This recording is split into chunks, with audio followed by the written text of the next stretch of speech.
Well, we have good news all around.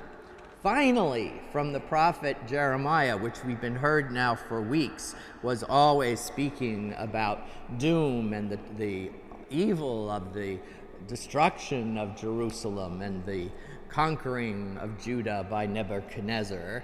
But now the people are coming back, and of course we have good news for Jesus, who's using a little bit of his tradition and challenge and sense of humor to bring us back to where we're supposed to be, just like the people coming back to Judah and Israel. We're supposed to be rooted in a complete trust in the compassion and love of God. Remember, what we understand about God doesn't come from one part of the people's experience through the centuries, which are enumerated in the Bible.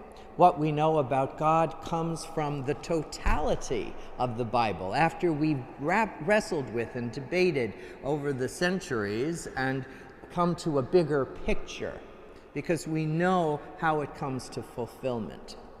So I want to advise us that what we've been hearing in the past weeks, which sounds like not a compassionate, loving God, but a punitive one, ever ready to pounce, was really the Bible's way of telling us the issues were serious and about life and death, spiritually as well as physically.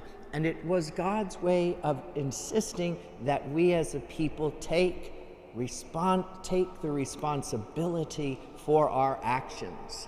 It was very clear the people abandoned God, and although it's couched that God is punishing, again, when we take the Bible in totality, it's clear that he's saying, look, I want you to wrestle with this. Look at how you acted, and look at the consequences of your actions.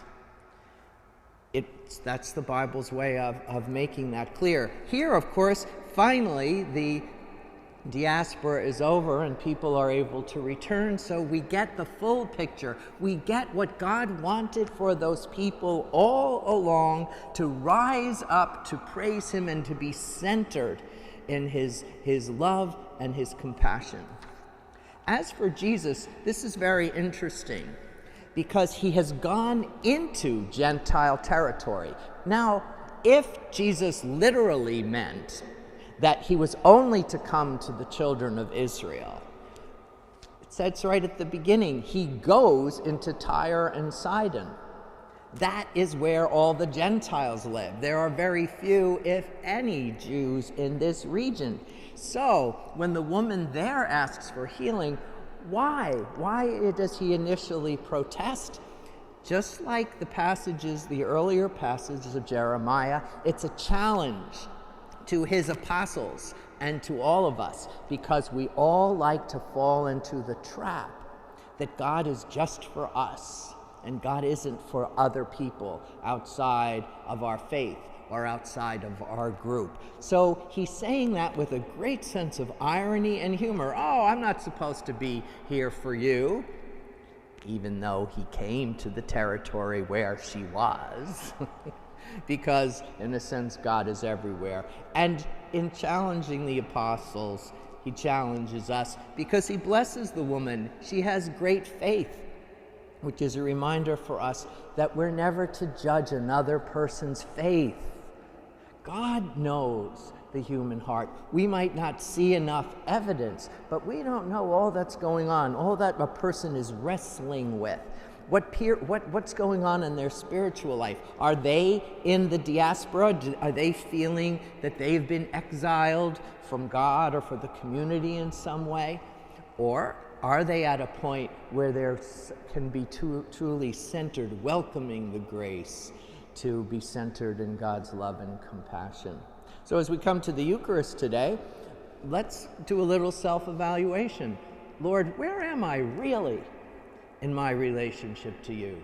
Do I feel centered in your love and compassion? Do I doubt it? Do I not want to take responsibility for my choices or actions? Am I in exile? As you come to me in the Eucharist today, please reaffirm in us of your care, your love, and your forgiveness. That's good news, right?